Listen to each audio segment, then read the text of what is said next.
बोलो जयकारा बोल मेरे श्री गुरु महाराज की जय। गुरुमुखों, जब श्री गुरु महाराज जी श्री पंचम पासे गुरु महाराज जी विदेश यात्रा के लिए जकराता गए हुए थे, आपने संत मंडली सहित जब जकराता की धरती पर चरण स्पर्श किए तो वहाँ रहने वाले इंडोनेशिया लोग भी आपको देखकर हैरान रह गए। आपके नूरानी मुखमंडल की ओर देखने लगे। वे अपनी इंडोनेशिया भाषा में एक दूसरे से कहने लगे कि ऐसा निराला नूर आज तक हमने किसी के मुख पर नहीं देखा है।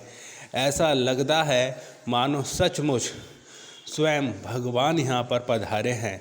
वहाँ के निवासी भक्त जो उस भाषा को जानते थे, उनसे कहा कि शुद्ध हृदय में ही ऐसी भावनाएं उत्पन्न होती हैं और भगवान स्वयं उन्हें दर्शन देने के लिए आते हैं। सबसे पुण्य गुलदस्ते एवं हार स्वीकृत कर आप कार में विराजमान होकर भक्त D.L. दास डुवानी जी के घर पधारे, जहां महात्मा भक्ति ध्यानानंद जी ने सब व्यवस्था कर रखी थी। गुरुमुखों ने श्री गुरु महाराज जी का भव्य स्वागत किया। उस घर में बने हुए श्री मंदिर जी में पुष्प भेंटा कर विराजमान हुए। 4 दिन तक निरंतर वहाँ पर श्री दर्शन, सत्संग तथा सेवा का सौभाग्य प्रदान किया, रूहानी खुशी से माला माल किया। एक दिन आपने अपने पावन वचनों में फरमाया कि ज्ञान भक्ति के विषय में श्री रामचरितमानस में कथन करते हैं,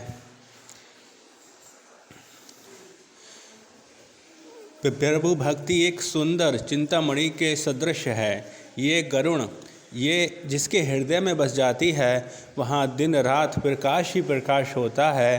फिर वहाँ दीप, घी और बत्ती की ज़रूरत नहीं रहती, ना ही वहाँ मोह व निर्धनता का कोई काम है। लोभ की पावन इसकी ज्योति को बुझा नहीं सकती। भक्ति की ज्योति से अज्ञान तिमिर नष्ट हो जाता है। अहंकार आदि पतंगे इसकी ज्योति पर जलकर भस्म हो जाते हैं। काम, क्रोध आदि उस हृदय में प्रवेश नहीं कर सकते जिस हृदय में प्रभु भक्ति रूपी चिंतामणि जगमगा उठती है। प्रबल माया से टक्कर लेने के लिए भक्ति ही एक शक्तिशाली वस्तु है, जिससे जीव माया से छुटकारा पा सकता है। अन्य किसी कारण से इस पर विजय नहीं पाई जा सकती। माया से सुरक्षित वही रह सकता है जो नाम का आधार लेता है। भजन अभ्यास में बैठकर जब सुरती ऊपर ब्रह्मांड देश में पहुंच जाती है, तभी माया से छुटकारा मिल सकता है। जीवात्मा अर्थात सुरती, जिसे आत्मा भी कहा जाता है, ठहरने की 4 ओम दिशाएं कही गई हैं: जागृत, स्वप्न, सुषुप्ति और तुर्य। जागृत दशा में कार्य करने से बड़ी थकान होती है। स्वप्न की दशा में थोड़ी कम थकावट का बोध होता है। सुषुप्ति अर्थात प्रांगण निद्रा में तो थकावट का नाम भी नहीं होता, और उससे ऊपर तुर्य दशा में जाने पर अंतरात्मा प्रफुल्लित हो जाती है। वहाँ सरलता है, निसरता से कोई सरोकार नहीं।